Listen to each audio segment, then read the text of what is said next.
BEd second semester के प्रथम प्रश्न पत्र स्कूल ऑर्गेनाइजेशन एंड मैनेजमेंट की 4th यूनिट के तहत एक टॉपिक है कंस्ट्रक्टिविस्ट क्लासरूम या संरचनात्मक या निर्माणात्मक कक्षा कक्ष। आज हम उसी पर बातचीत करने जा रहे हैं।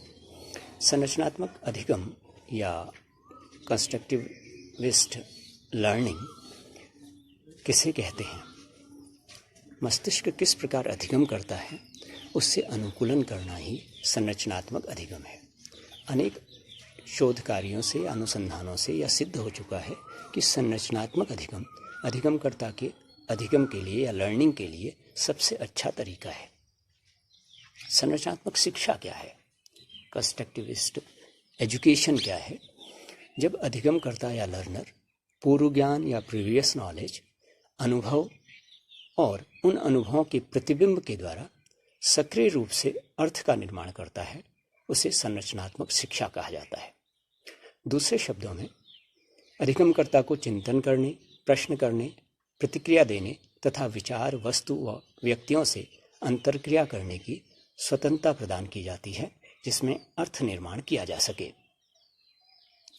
संरचनात्मक कक्षा कक्ष या कंस्ट्रक्टिविस्ट क्लासरूम क्या होती है?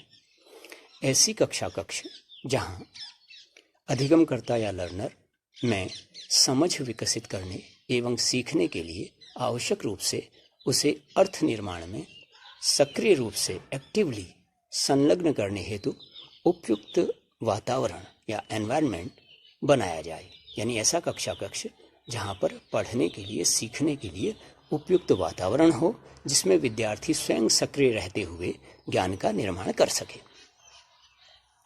अब है इस तरह की, यानी कि संरचनात्मक या निर्माणात्मक कक्षा कक्ष की विशेषताएं क्या होती हैं या कैरेक्टरिस्टिक्स क्या हैं। अलग अलग घटकों के द्वारा व्यापक प्रत्ययों का परिचय कराया जाता है इस तरह की कक्षा कक्षों में। ज्ञान का अनुपालन शिक्षक व छात्र के मध्य सक्रिय संवाद यानी कि डायलॉग्स के माध्यम से किया जाता है। समूह अंतर्क्रिया द्वारा छात्रों के मध्य बातचीत को बढ़ावा दिया जाता है। यानी ऐसी कक्षा जो होती है वो पैसिव नहीं होती या एक तरफा इसमें टीचिंग लर्निंग नहीं होती है कि अध्यापक बोल रहा है और स्टूडेंट उसको सुन रहे हैं। इस तरह से नहीं कक्षाएं संचालित होती हैं, बल्कि जो स्टूडेंट है उसकी सक्रिय भागीदारी ज्ञान के निर्माण में होती है और वे अनुभवों के द्वारा भी और उनके अनुभवों के प्रतिबिंब के द्वारा भी सीखते हैं चीज़ों को। और जो इंटरेक्शन है वो समूह में होता है, ग्रुप्स में होता है।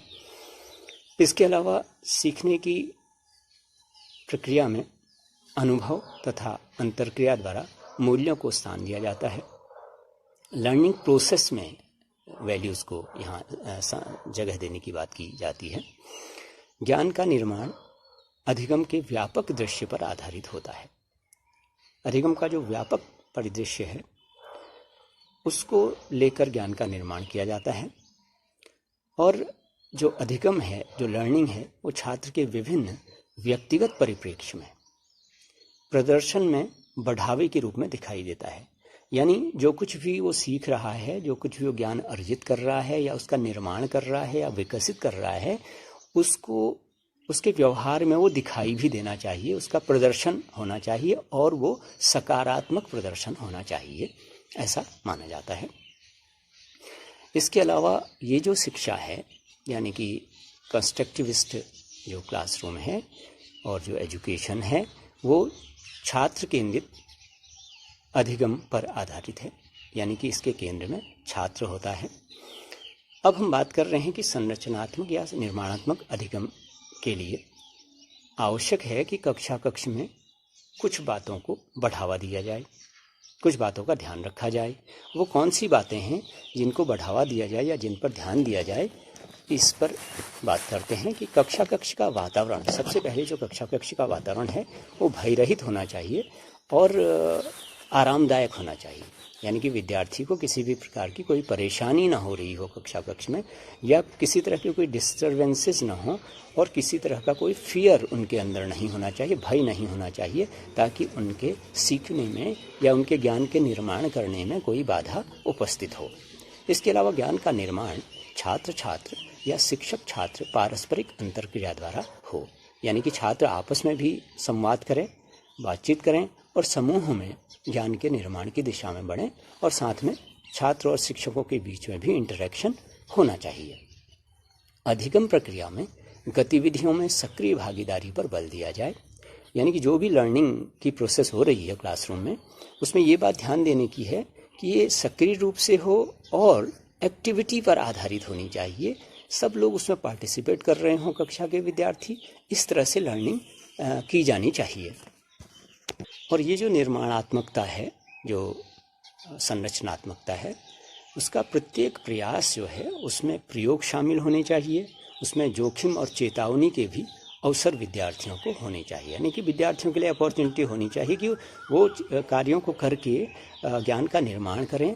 उसमें चाहे कुछ कमियां हों, चाहे जोखिम हो, चेतावनी हो, लेकिन वो स्वयं प्रयोग करके अपनी सीखने की कोशिश करें और नए नए प्रयोग करें, आपस में बातचीत करें, ग्रुप में डिस्कशन करें, टीचर के साथ बातचीत करें, और उसके बाद ज्ञान के निर्माण को